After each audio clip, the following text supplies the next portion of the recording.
Hello student, आप सभी का मेरे YouTube channel Gurukul ST hub पर स्वागत है।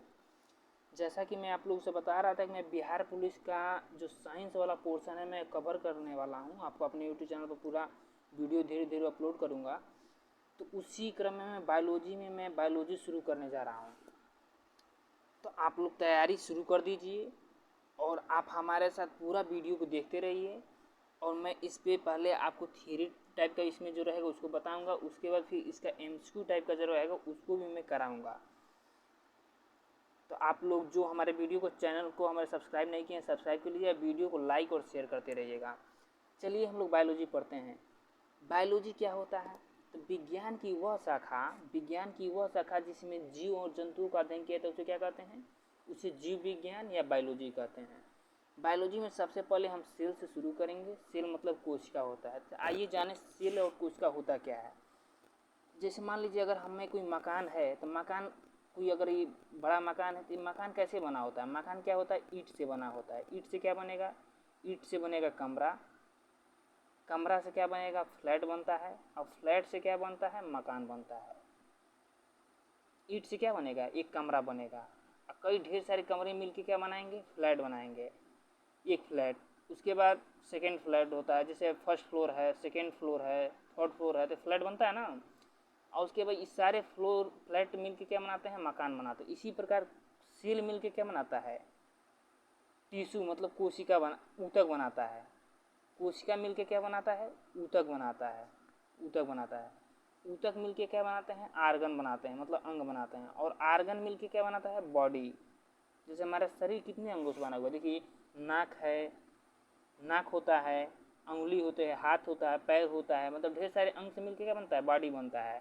और अंग किससे बनता है? ऊतक से बनता है। और ऊतक किससे बनता है? सेल से बनता है। मतलब सेल क्या है?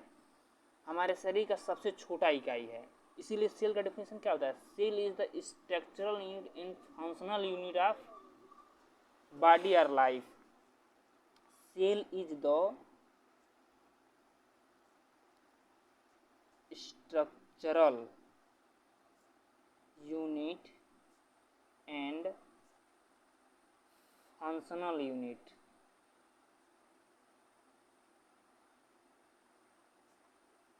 Of life. देखिए, स्ट्रक्चरल मतलब संरचनात्मक, संरचनात्मक इकाई, ठीक है। और फंक्शनल मतलब क्रियात्मक इकाई। देखिए, संरचनात्मक मतलब कितना, मतलब इसका स्ट्रक्चर क्या है, मतलब किससे बना है? तो हमारा बॉडी किससे बना है? सेल से बना है। तो मतलब क्या है? ये हमारा संरचनात्मक इकाई है और क्रियात्मक इकाई भी है। सेल के माध्यम से ही, अगर सेल ही क्या करता है? हमारे भोजन लेने में भी सेल सहायक करता है और हमें ऑक्सीजन को लेने में भी सहायक करता है। मतलब हर प्रकार के जो भी हमारे शरीर कार्य करते हैं, जो भी हम कार्य करते हैं, उसमें सेल क्या होता है? सहायक होता है। मतलब हमारे सारे काम कौन करता है? सेल करता है। तो सेल क्या है? फंक्शन को भी हमारे कर रहा है। तो ये क्या है? फंक्शनल यूनिट भी है और स्ट्रक्चरल यूनिट भी है। तो सेल के बारे में इतना हम लोग समझ गए होंगे कि सेल क्या होता है। यही हमने बताने का प्रयास किया है कि जैसे कोई बिल्डिंग होता है, बिल्डिंग कैसे बनता है? ईंट से बनता है। उसी प्रकार हमारा शरीर किससे बनता है? सेल से बनता है। और हमारे शरीर का जो भी काम होता है वो कौन करता है? सेल ही करता है। तो सेल क्या है? स्ट्रक्चरल यूनिट है और फंक्शनल यूनिट है। अब देखिए, जो हमारा सेल होता है,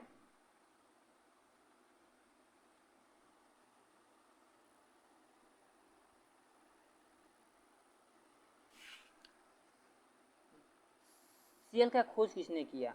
देखिए, मृत कोशिका का खोज मृत कोशिका का खोज किसने किया था? रॉबर्ट हुक ने किया था। कौन किया था? Robert Hooke. रॉबर्ट हुक 1665 में क्या किए थे? कोशिका का खोज किए थे। जैसे जो पेड़ का छाला होता है ना, उसी में क्या किए थे? उसी में मृत कोशिका का खोज किए थे। और कौन किए थे? रॉबर्ट हुक किए थे। जीवित कोशिका का खोज किसने किया था? जीवित कोशिका, इसका खोज ल्यूवेन हाक ने किया था। ल्यूवेन हाक ने किया था। कोशिका सिद्धांत किसने दिया था? ये प्रश्न पूछा जाता है, कोशिका सिद्धांत किसने दिया था? देखिए, दो तीन बातें बताए हैं। रॉबर्ट हुक क्या किए थे? मृत कोशिका का खोज किए थे। और जीवित कोशिका का खोज किसने किया था? ल्यूवेनहॉक ने किया था। ल्यूवेनहॉक ने किया था। और उसका कोशिका सिद्धांत किसने दिया था? स्लाइडेन एवं स्वान ने क्या दिया था? कोशिका सिद्धांत दिया था। इसने कोशिका सिद्धांत ये दिया था। कोशिका सिद्धांत यह है कि हमारा शरीर क्या होता है? कोशिकाओं से मिलकर बना होता है और प्रत्येक कोशिका एक दूसरे के कार्य में क्या होते हैं? सहायक होते हैं। यही क्या है? कोशिका सिद्धांत है। यही क्या है? कोशिका सिद्धांत है। सबसे बड़ा कोशिका क्या होता है? सबसे बड़ा कोशिका शुतुरमुर्ग का अंडा। शुतुरमुर्ग का अंडा क्या होता है? यही सबसे बड़ा कोशिका होता है। और सबसे छोटा कोशिका क्या होता है? ये आपके माइकोप्लाज्मा में होता है। माइकोप्लाज्मा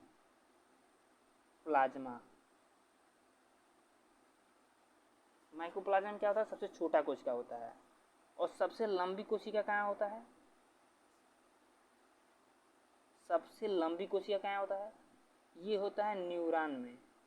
ये जो हमारे मस्तिष्क में पाया जाता है। ये कहाँ पाया जाता है? ब्रेन में पाया जाता है। ये कोशिका कहाँ पाया जाता है? ब्रेन में पाया जाता है। न्यूरॉन। देखिए हम कितने बात पढ़ चुके हैं। सेल क्या होता है ये बात हम समझ गए। उसके बाद सबसे पहले हम जाने हैं कि सेल का खोज किसने किया था। तो जो मृत कोशिका था इसका सबसे पहले खोज रॉबर्ट हुक ने किया था।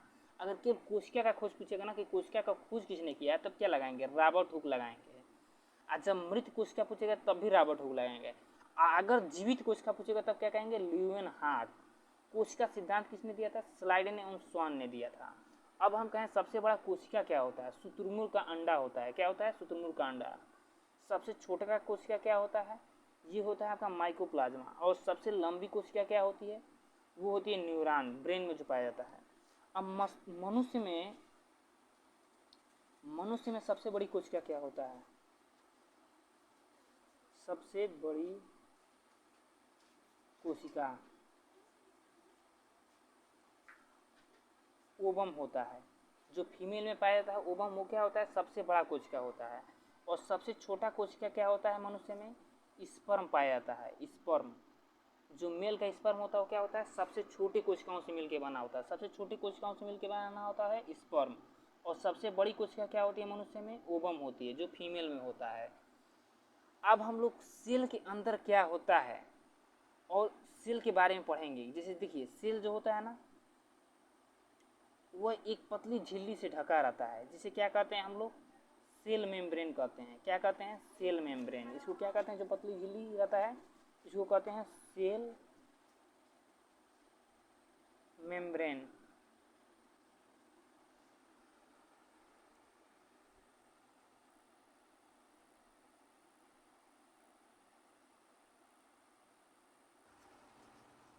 हाँ देखिए आप लोग को हम दिखाना चाहते हैं। जैसे देखिए ये जो है ना आप लोग का, ये क्या है? ये आपका सेल मेम्ब्रेन है। सेल मेम्ब्रेन के अंदर बहुत ढेर सारी चीज़ पाई जाती हैं। जैसे देखिए आपका क्या पाया जाएगा? ये सेल मेम्ब्रेन है, ये बाहर वाला जो है उसके अंदर क्या पाया जाएगा? आपका न्यूक्लियोप्लाज्म पाया जाएगा, आपका लाइसोसोम पाया जाएगा। देखिए ये लाइसोसोम है, ये माइटोकॉन्ड्रिया पाया जाएगा, ये राइबोसोम पाया जाएगा, साइटोप्लाज्म पाया जाएगा, एंडोप्लाज्मिक रेटिकुलम पाया जाएगा। तो वही हम बताना चाहते हैं कि सेल के अंदर जो पाया जाएगा या सेल का जो कवच पाया जाएगा, जो सेल का कवच है, जैसे जो सेल है ना, तो सेल एक पतली पन्नी में होता है समझ लीजिए। तो वही सेल की जो पतली पन्नी होती है उसको क्या कहते हैं? सेल मेम्ब्रेन कहते हैं। अब हम बारी बारी से पढ़ेंगे कि सेल में क्या क्या अंदर उसके पाया जाएगा। और जो पौधे होते हैं, प्लांट होते हैं, उसमें सेल वाल भी होता है। क्या होता है? Cell wall. ये देखिए ये ह्यूमन सेल है, ये क्या है? ये एनिमल वाला है। अभी जब प्लांट सेल पढ़ेंगे तो प्लांट सेल में क्या पाया जाएगा? एक एक्स्ट्रा चीज़ पाया जाएगा। चलिए हम उसके बारे में। सेल मेम्ब्रेन पाया जाएगा। सेल मेम्ब्रेन क्या होता है?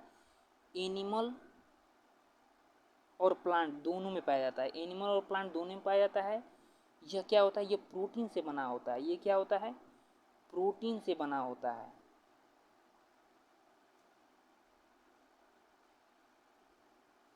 और सेल मेम्ब्रेन क्या होता है?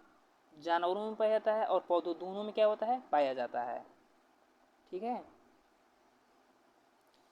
इसके बाद हम आपको बताए हैं कि सेल वाल। सेल वाल क्या होता है? ये केवल पौधों में पाया जाता है। ये क्या होता है?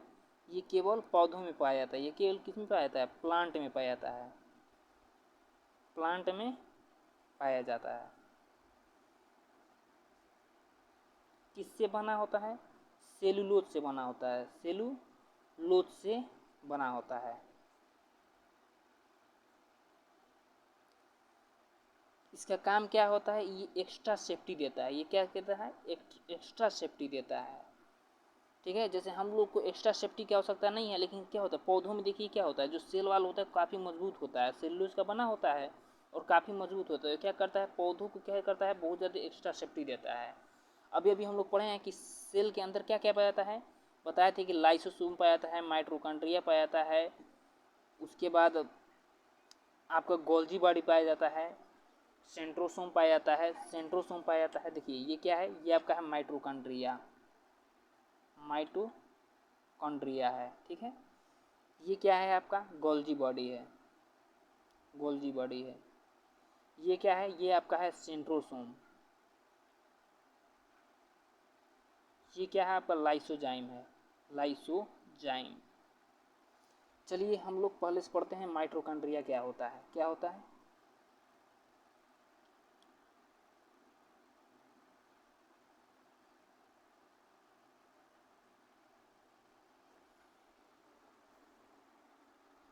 अल्टमैन नामक वैज्ञानिक ने क्या किया था?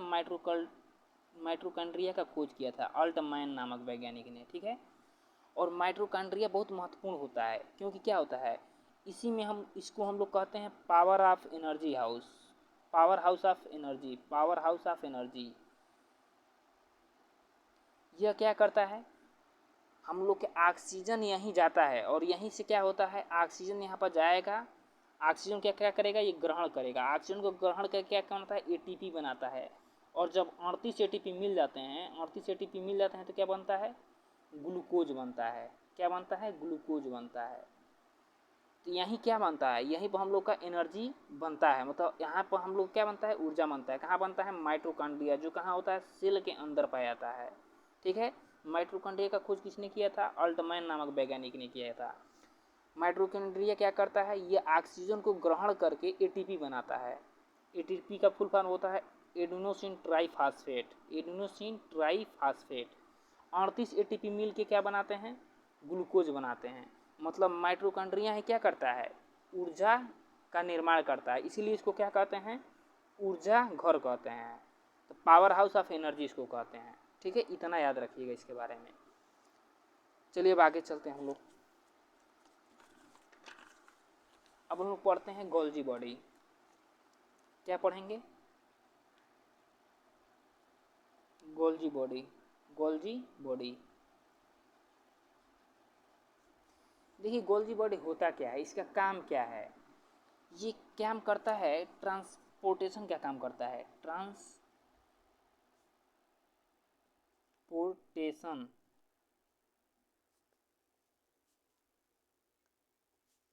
ट्रांसपोर्टेशन का कार्य करता है। ठीक है, जैसे मान लीजिए अब हमारा, हम हाथ से लिख रहे हैं, तो हमारे हाथ के आसपास के जो कोशिका है बहुत कम एनर्जी ही बना पा रही होंगी। तो हमारे शरीर का जैसे मान लीजिए पीठ वाला हिस्सा वो कोई काम कर नहीं रहा है, तो वहाँ पर की जो कोशिका एनर्जी बनाती हैं, वहाँ की कोशिका की जो एनर्जी बनाती हैं उसको कोई लेके कहीं ले जाएगा ना, तभी तो वहाँ एनर्जी यूज होगा। तो एनर्जी को इधर से उधर ले जाने का काम कौन करता है? गोल्जी बॉडी करती है। गोल्जी बॉडी क्या करता है? एनर्जी को एक जगह से दूसरे जगह स्थानांतरण करने का काम करती है। ठीक है, तो गोल्जी बॉडी का काम क्या है? एनर्जी को एक जगह से दूसरे जगह पर ले जाना। जैसे मान लीजिए ग्लूकोज यहाँ है, इसी ग्लूकोज को क्या करेगा? यहाँ से लेकर यहाँ तक ले जाना है। जैसे मान लीजिए पीठ वाला जो है वहाँ पर बना हुआ है, वहाँ पर एनर्जी बना हुआ है, उस एनर्जी को खर्च करना है। जैसे मान लीजिए हम बोलने में खर्च कर रहे हैं, हथौड़ा मारने में या कहीं खर्च कर रहे हैं, तो जहाँ एनर्जी की आवश्यकता रहती है वहाँ क्या करता है? गोल्जी बॉडी एनर्जी को लेके जाता है। तो इसका काम क्या होता है? ट्रांसपोर्टेशन का काम होता है। इसके बाद वैक्यूल के बारे में हम लोग पढ़ेंगे। इसको रसधानी कहते हैं। यह क्या काम करता है? ये भी क्या होता है? ये भी आपका सेल के अंदर ही होता है, सेल मेम्ब्रेन के अंदर ही होता है। ठीक है, रसधानी ये क्या करता है? जल को अवशोषित करने का काम करता है, जल को अवशोषित करने का काम करता है।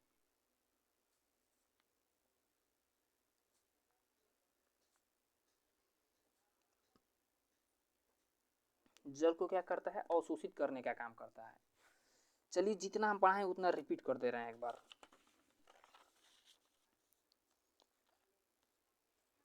हम बताएं कि सेल होता क्या है। सेल क्या होता है, जैसे मान लीजिए कोई बिल्डिंग बना हुआ है, मकान किससे बनता है, ईंट से बनता है। ईंट से क्या बनता है, ईंट से एक कमरा बन जाएगा, कमरा से फ्लैट बन जाता है, फ्लैट से पूरा मकान। उसी प्रकार हमारा शरीर क्या है, शरीर भी पहले सेल से बनता है, टिश्यू। सेल मतलब कोशिका से बनता है ऊतक, ऊतक से बनता है आर्गन, और आर्गन से बनता है हमारा बॉडी। सेल क्या है, स्ट्रक्चरल यूनिट है और फंक्शनल यूनिट है। स्ट्रक्चरल यूनिट मतलब जिसे हमारा शरीर जिससे भी बना होता है उससे सबसे छोटा यूनिट क्या है, कोशिका है। और हमारे शरीर का जो भी काम होता है कौन करता है, कोशिका करता है। जैसे अभी हम माइटोकॉन्ड्रिया बताए हैं, माइटोकॉन्ड्रिया में क्या करता है, हमारे एनर्जी बनाने का काम यही करता है। तो मतलब एनर्जी यहीं से बना, तो एनर्जी से ही तो सारा कार्य होगा। तो मतलब मतलब क्या होगा, इसका मतलब कि सेल ही हमारा सारा काम करता है। तो ये क्या हुआ, फंक्शनल यूनिट हुआ। अब कोशिका का खोज किसने किया, तो कोशिका खोज रॉबर्ट हुक ने किया। मृत कोशिका का खोज रॉबर्ट हुक ने किया। उसके बाद जीवित कोशिका का खोज किसने किया, ल्यूवेनहॉक ने किया। कोशिका सिद्धांत किसने दिया, स्लाइडेन एंड स्वान ने दिया। किसने दिया, स्लाइडेन एंड स्वान ने दिया। सबसे बड़ा कोशिका क्या होता है, शुतुरमुर्ग होता है। सबसे छोटा कोशिका क्या होता है, माइकोप्लाज्मा होता है। और सबसे लंबी कोशिका क्या होती है, न्यूरॉन होती है। मनुष्य में सबसे बड़ी कोशिका क्या होती है, ओवम होती है, जो फीमेल में होता है, ठीक है। और मनुष्य में सबसे बड़ी सबसे छोटी कोशिका क्या होती है, ये होता है स्पर्म, जो क्या होता है, मेल में पाया जाता है। उसके बाद सेल मेम्ब्रेन के बारे में बताया गया है। जो सेल है क्या होता है, सेल के जो बाहर एक मेम्ब्रेन पतली झिल्ली पाई जाती है उसको क्या कहते हैं, सेल मेम्ब्रेन।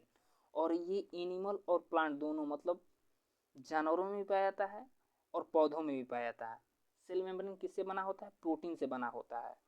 उसके बाद हम लोग सेल वाल बताए थे। सेल वाल क्या होता है, प्लांट में पाया जाता है। सेल वाल किस में पाया जाता है, प्लांट में पाया जाता है। और सेल वाल किससे बनता है, सेलुलोज से बना होता है। हम लोग का कागज किससे, कागज किसके बना होता है, कागज भी किसी का बना होता है, सेलुलोज का बना होता है। ये जो कागज है किसका बना है, ये सेलुलोज का बना हुआ है।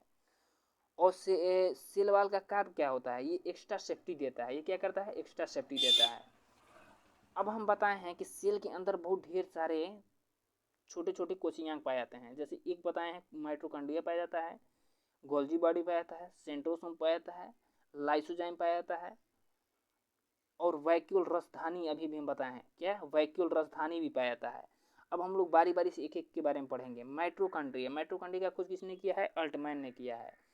माइटोकॉन्ड्रिया क्या करता है, ऑक्सीजन को ग्रहण करके एटीपी बनाता है, और एटीपी मिलके 38 एटीपी जब मिल जाते हैं तो क्या बनाते हैं, ग्लूकोज बनाते हैं। मतलब एनर्जी पूरा यहीं माइटोकॉन्ड्रिया बनाता है। तो इसको क्या कहते हैं, पावर हाउस ऑफ एनर्जी कहते हैं।